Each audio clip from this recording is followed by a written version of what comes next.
Escucha el podcast de Ecotono. Este programa se emite los martes a las 3:30 de la tarde por Radio Universidad de Puerto Rico en el 89.7 FM San Juan y el 88.3 FM Mayagüez.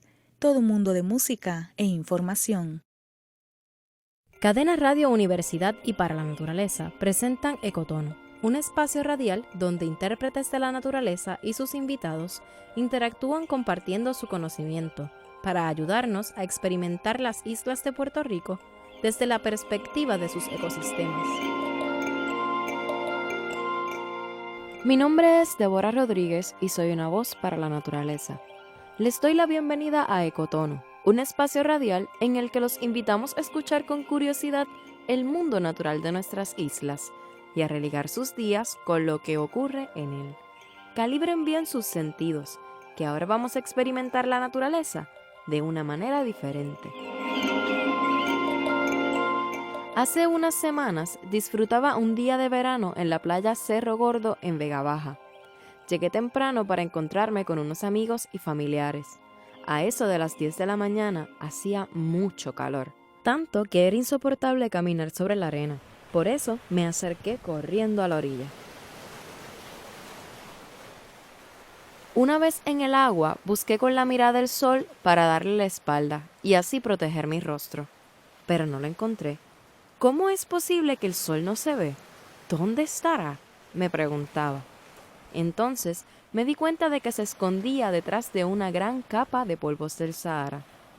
Fue así como días más tarde llegué al laboratorio de Olga Mayol, catedrática de la Universidad de Puerto Rico, recinto de Río Piedras, quien en este episodio de Ecotono nos ayudará a conocer más sobre esta capa de polvos y su impacto en los ecosistemas. Quédate en sintonía. Recorrer el laboratorio de la doctora Olga Mayol es una experiencia muy distinta a la que había tenido en programas anteriores. El laboratorio queda en el sótano del edificio Facundo Bueso en el recinto de Río Piedras. Aquí no hay sol, no hay luz natural, tampoco hay tortugas, ni abejas, ni pájaros, ni juegues.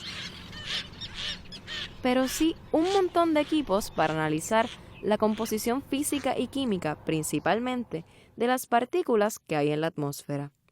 La atmósfera es esa capa gaseosa que rodea la superficie terrestre. Esa capa sella el planeta y nos protege de la radiación electromagnética producida por el Sol y de los pequeños objetos que vuelan a través del espacio, como los meteoritos. Esa capa también contiene el oxígeno, gas esencial que todos respiramos para vivir. Diría que en el laboratorio de Olga Mayol tienen la capacidad de agarrar pedacitos de esa capa para ver qué hay en ella y cómo funciona. ¡Súper interesante! Entonces, la catedrática nos explica que el polvo del Sahara es polvo mineral que viene del desierto del Sahara, en el norte de África. Específicamente son partículas de polvo que son pues levantadas por el viento y tienen la capacidad de transportarse a través de largas distancias. Estamos hablando de miles de kilómetros, y en el caso del polvo del Sahara pueden llegar hasta la región del Caribe, pero igualmente el polvo del Sahara se puede transportar hacia el norte del Sahara, se puede transportar hacia el este y hacia el oeste del Sahara. Y pues otra vez kilómetros, afecta al Mediterráneo, afecta parte del sur de África. De hecho, el polvo del Sahara puede llegar hasta el Amazonas. En el invierno el polvo se transporta más hacia el sur y llega hasta Sudamérica. Así es que es un polvo mineral que su composición pues tiene muchos minerales ahí. Estamos hablando de cuarzo, calcita, caolinita, además de que tiene pues los componentes que tiene el suelo: hierro, aluminio, un montón de componentes que ahora mencionarte el fósforo, que es uno de los componentes más importantes en términos de los nutrientes, nitrógeno. Todos estos elementos pues juegan diferentes roles, ¿verdad? Por ejemplo, el hierro se ha asociado con la productividad marina. Tiene que estar obviamente biodisponible para que pueda el océano, ¿verdad? La vida en el océano absorberlo y pues entonces tener un impacto en la productividad. El fósforo, por ejemplo, es uno que ha sido muy importante también, y en el Amazonas, por ejemplo, el fósforo, se han encontrado que hay regiones en África, en el desierto de África especialmente, que son las fuentes, digamos, principales de polvo. Hay una que se llama la depresión de Bodeles, y esa depresión en particular, ese era un lago antes, ese lago se secó, pero eso se conoce como una depresión. De ahí sale mucho del polvo que llega hacia Sudamérica, y específicamente por todos estos microorganismos que habían en ese lago que murieron. Está esta roca mineral que es rica en fósforo. Entonces mucho del fósforo que el Amazonas, el bosque, pierde por la lluvia, por las inundaciones, de hecho los recupera a través del mismo polvo del Sahara. Estamos hablando de miles de toneladas de polvo al año que llegan allá. Así es que pues, ahí tenemos nutrientes, ¿verdad? Y tenemos metales a nivel de trazas, tenemos hasta materia orgánica, y pues como te mencioné, muchos de estos minerales que son típicos, ¿verdad?, de la composición del suelo, pero que cambian digamos, las fracciones, las razones de un elemento al otro, dependiendo del lugar donde estemos en África, del tipo de suelo que estemos hablando. Existen desiertos cálidos en el norte y el sur de África, en Arabia, en el centro de Asia y en América. Pero el desierto del Sahara se destaca por ser el de mayor tamaño. Este se extiende por 9 millones de kilómetros cuadrados. Esto quiere decir que es tan grande como el territorio de los Estados Unidos o China. Incluso, algunos artículos publicados en Internet dicen que si extendiésemos toda su arena por el mundo, podríamos conseguir una capa de 20 centímetros. Pero no hay que pasar tanto trabajo. Él solito se esparce por el mundo, formando una capa conocida en inglés como el Saharan Air Layer. Es una capa, las características son secas, o sea, poca humedad, caliente, y en muchas ocasiones está cargada de polvo. Y digo en muchas ocasiones porque, por ejemplo, a veces vemos en las noticias que nos presentan estas imágenes que ustedes han visto como que amarilla, anaranjado, que se ve todo ese polvo moviéndose. Pues en realidad eso es lo que pensamos porque, ¿verdad?, eso es la forma más rápida de que está dando las noticias, o más fácil hacer entender a la gente lo que estamos viendo. Pero en realidad eso no es una capa de polvo, eso no es una imagen de polvo, eso es una imagen de una masa de aire seca. Eso es todo. Puede tener o no tener polvo. Okay. En el caso de cuando es sahariano, cuando trae polvo, que la mayor parte de las veces trae polvo, pues esto está formándose sobre el desierto en África. Y esa es la atmósfera normal, digamos, bajo esa temporada sobre África, que va desde la superficie hasta altas capas, ¿verdad?, de la atmósfera. Y entonces eso empieza a moverse por los vientos hacia el océano. Entonces se encuentra con el aire marino, que es mucho más denso. Así que ese aire marino denso se queda abajo y la capa sigue arriba. Se forma lo que se llama una inversión de temperatura, que en lugar de la temperatura ir disminuyendo con altura, que es lo que vemos normalmente en la atmósfera, pues ahí la temperatura aumenta con la altura. Así que esa capa se queda casi intacta. Eso es lo que hace que se mantenga sobre la superficie del océano por largos, ¿verdad?, miles de kilómetros. Cuando ya llega a la región del Caribe, pues entonces empieza como que a romperse un poco esa capa, y tú ves que entonces por eso es, digamos, si no veríamos el polvo a nivel de superficie, pero lo vemos a nivel de superficie. Así que ese es básicamente, cuando se habla de esa capa de polvo, a eso es que, ¿verdad?, que nos estamos refiriendo. Ahí tal vez sería bueno mencionar un poco de tal vez por qué llega acá a la región del Caribe, qué es lo que hace que llegue tanto polvo.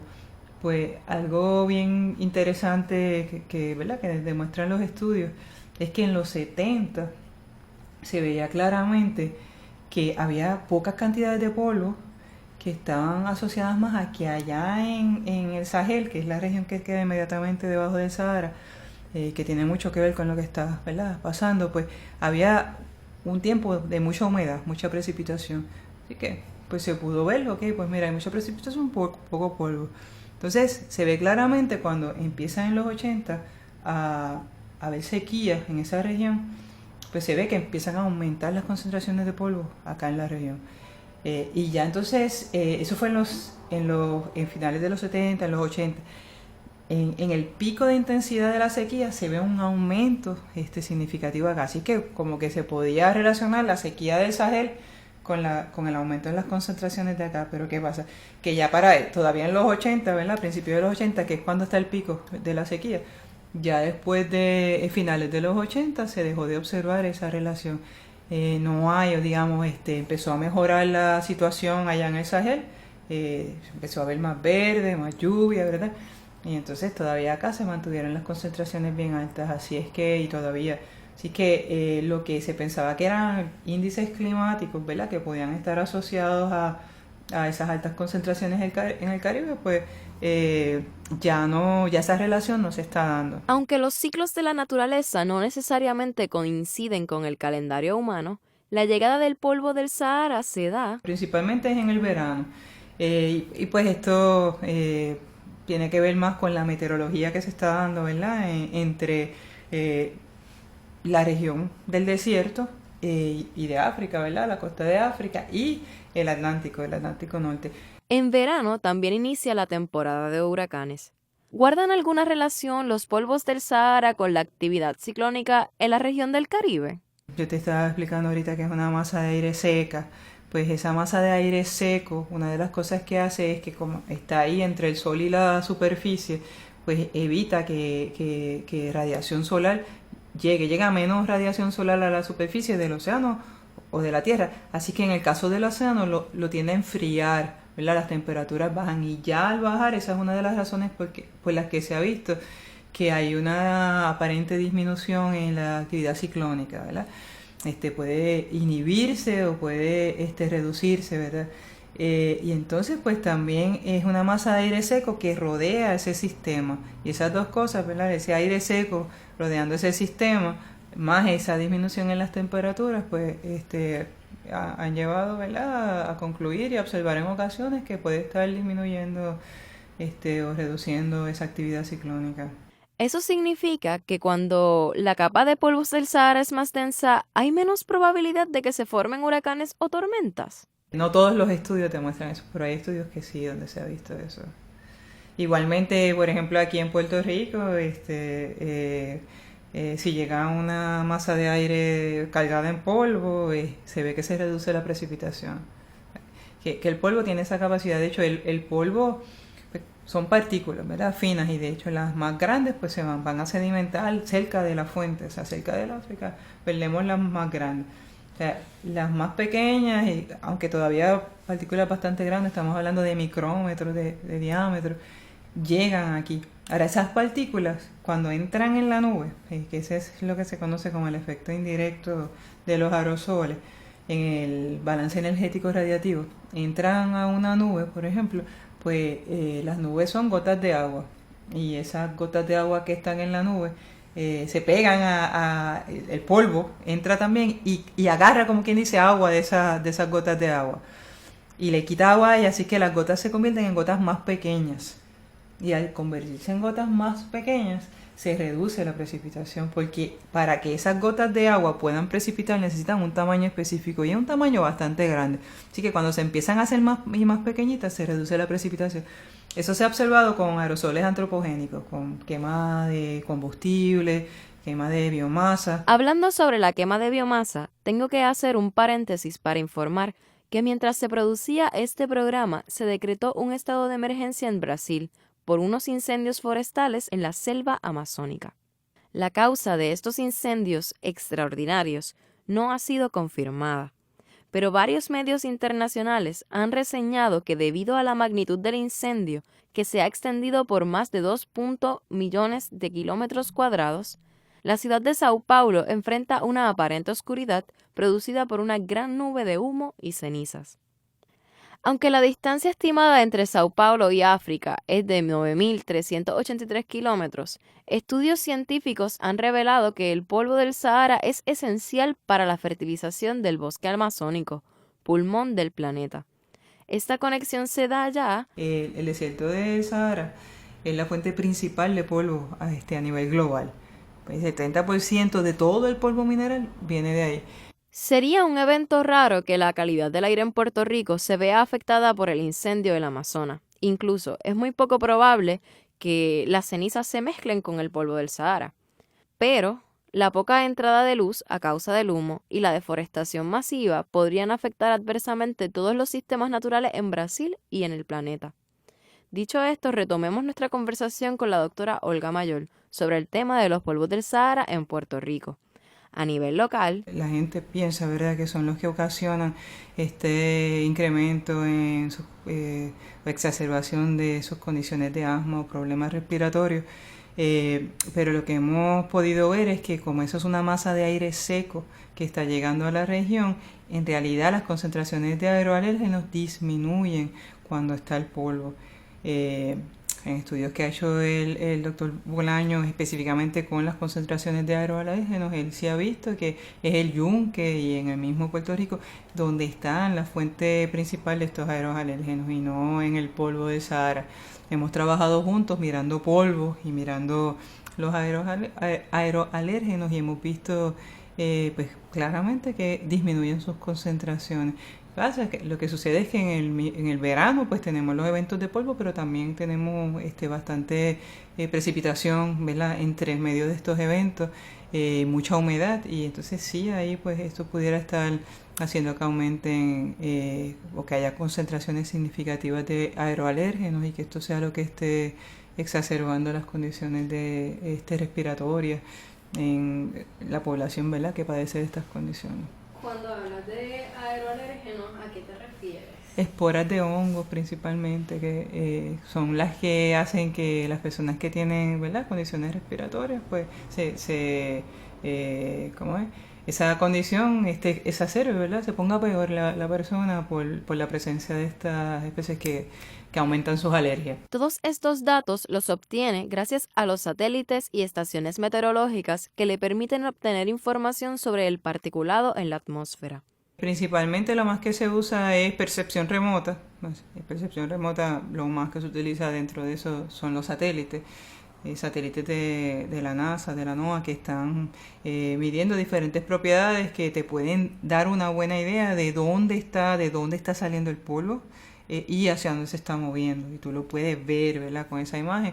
La desventaja de los satélites es que la resolución espacial pues no es tanta. O sea, si tú quieres ver exactamente qué está pasando, digamos, en Puerto Rico o qué está pasando en San Juan, pues un satélite no te va a decir, te va a decir qué está pasando en la región. Si tú quieres ya una información más específica, más local, más regional, pues entonces tienes que ir a estaciones en tierra, o estaciones, ¿verdad?, que pueden ser barcos o pueden ser como las de nosotros. Nosotros tenemos 2 estaciones en Puerto Rico que te puedo hablar de ellas más adelante, pero estaciones donde tú puedes colocar equipos que te pueden dar diferente información.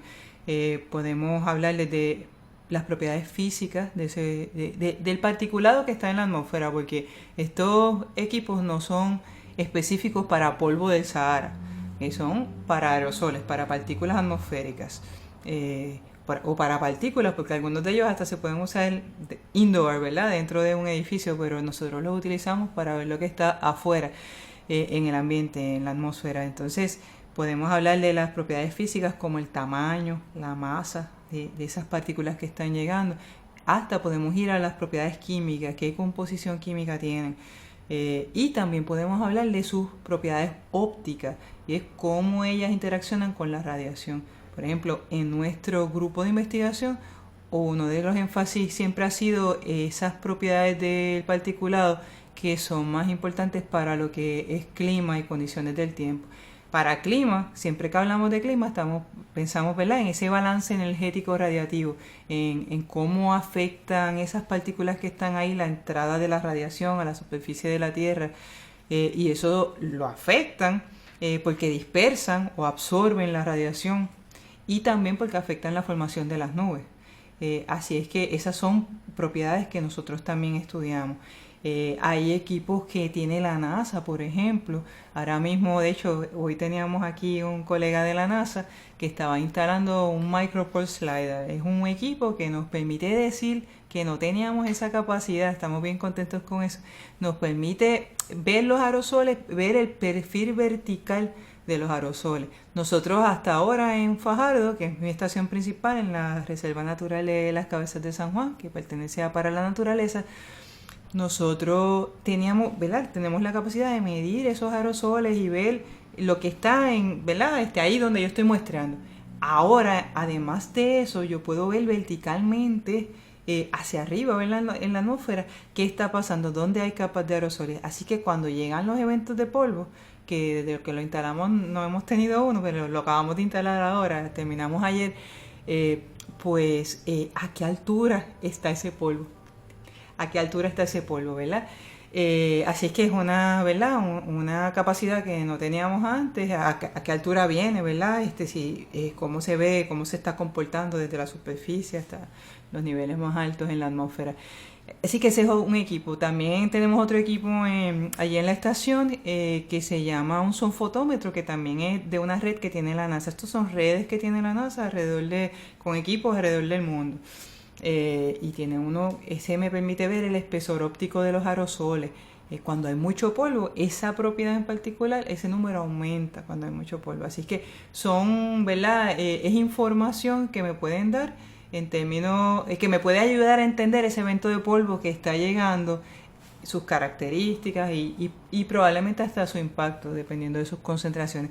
Aquí en nuestro laboratorio, además de las propiedades ópticas, hacemos mucho análisis químico y también determinamos lo que se llama la concentración de polvo. Hacemos un análisis químico que nos permite ver cuánto polvo hay en el ambiente. Y ese polvo, la mayor parte de él, es polvo, cuando lo medimos, es polvo del Sahara, porque en ausencia de polvo del Sahara, esas concentraciones son prácticamente cero. La doctora Mayol destaca que dependiendo de la cantidad de polvos del Sahara, estos pudieran tener efectos tanto positivos como negativos en los ecosistemas. En términos de beneficios, sí podemos pensar en esa entrada de nutrientes al ecosistema, a la atmósfera y al ecosistema. Te había mencionado ahorita lo del hierro. El hierro en la productividad marina es bien importante y viene mucho hierro en el polvo del Sahara. También es importante el nitrógeno y el fósforo. Son nutrientes bien importantes tanto en la productividad marina como en la productividad terrestre. Eso en términos de beneficios. Ahora, ahí mismito pues pueden haber, por ejemplo, el que aumente la productividad marina pues puede, y se ha visto, pues que hay mayor concentración de algas, por ejemplo. Pero eso también puede tener, por ejemplo, un impacto negativo en los corales, especialmente en esos corales que están bien profundos, porque entonces está entrando menos radiación, se forman más algas, entra menos radiación a esos corales y los corales necesitan esa radiación para la fotosíntesis, así que puede tener ahí un efecto negativo. Hay muchas preguntas que Mayol y su equipo de investigadores buscan responder. Y han habido varios proyectos. Uno de los más viejos, ¿verdad? De los proyectos más atrás que yo puedo pensar, fue un proyecto que yo estaba fuera de Puerto Rico cuando se hizo, que fue PRIDE, era el Puerto Rico Dust Experiment, y fue un proyecto que lo desarrolló, creo que uno de los investigadores principales era Joseph Prospero, que yo creo que es importante mencionarlo porque Joseph Prospero es un investigador de la Universidad de Miami que se ha retirado ahora mismo, pero él es como quien dice el padre del polvo. Él empezó sus investigaciones en polvo de Sahara desde los 60 y estuvo trabajando mucho tiempo en Barbados. Él corría en Barbados una estación y él hizo el Puerto Rico 2 Experiment en Ceiba, con gente de la NASA mirando el impacto del polvo en la visibilidad. Y después de esto, nosotros hemos desarrollado varios proyectos. Tuvimos PRADAX, que era el Puerto Rico African Dust and Cloud Study, que era mirando el impacto del polvo de Sahara en la precipitación, en la formación de nubes y procesos de precipitación. Tuvimos también el Dust Attack, que significa Dust Aging and Transport from Africa to the Caribbean, donde queríamos mirar un poco ese polvo que llega a Puerto Rico comparado con el que sale de África, porque en ese transporte el polvo puede ser procesado químicamente y nosotros estamos recibiendo algo un poquito diferente a lo que sale en términos químicos. Y en ese proyecto estábamos colaborando con unas personas, unos investigadores de la Universidad de París, París Este, en Créteil, y entonces ellos tienen estaciones en África. Y había un proyecto con avión en África en esa época haciendo medidas y nosotros estábamos haciendo medidas en Puerto Rico. Ahora mismo tenemos un proyecto con NASA Roses que se llama Early Warning of Synoptic Air Quality Events to Improve Health and Wellbeing in the Greater Caribbean Basin. Y este proyecto lo estamos haciendo nosotros con la gente de salud pública y tiene un componente fuerte en salud pública y un componente atmosférico fuerte. Yo trabajo la parte atmosférica y Pablo Méndez de Ciencias Médicas trabaja la parte de salud. Y tenemos un investigador que es uno de los investigadores principales de la Universidad de South Florida que trabaja la parte de Remote Sensing. Y ahí pues estamos tratando de ver si podemos desarrollar alertas, si con la información que generemos en colaboración con la NASA podemos llegar a tener un producto que sea una alerta temprana para la comunidad de esos eventos de polvo para que se puedan preparar mejor. Y entonces ahora mismo aquí en mi grupo de investigación también hay varios estudiantes trabajando con polvo. Pero hay una estudiante que su proyecto es específicamente en el polvo, analizando datos de 15 años de eventos de polvo en el Caribe y mirando si la frecuencia e intensidad de estos eventos ¿verdad? Frecuencia y o intensidad han cambiado ¿verdad? A través de estos 15 años. Si quieres conocer a Olga Mayol, hemos publicado algunas fotografías en las redes sociales de Para la Naturaleza. Además, te invito a visitar nuestra agenda de eventos en reservaciones.paralanaturaleza.org. Allí encontrarás actividades voluntarias y muchos otros eventos para conocer los ecosistemas de Puerto Rico. Escríbenos a ecotono@paralanaturaleza.org con tus comentarios, preguntas o sugerencias después de cada programa los martes de 3:30 a 4 de la tarde. Este programa fue grabado y editado por Soraya Díaz. Agradezco a todos los colaboradores de este programa y a Eduardo Alegría por la música. Recuerda que puedes encontrar este y todos los episodios de Ecotono a través de las plataformas sociales de Para la Naturaleza y Cadena Radio Universidad. Les habló Débora Rodríguez, una voz para la naturaleza.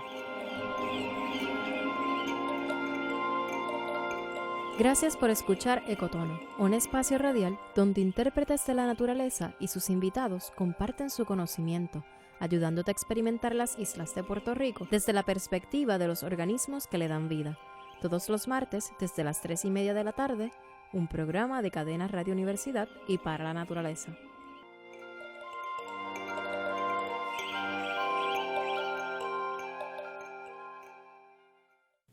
Acaba de escuchar el podcast de Ecotono.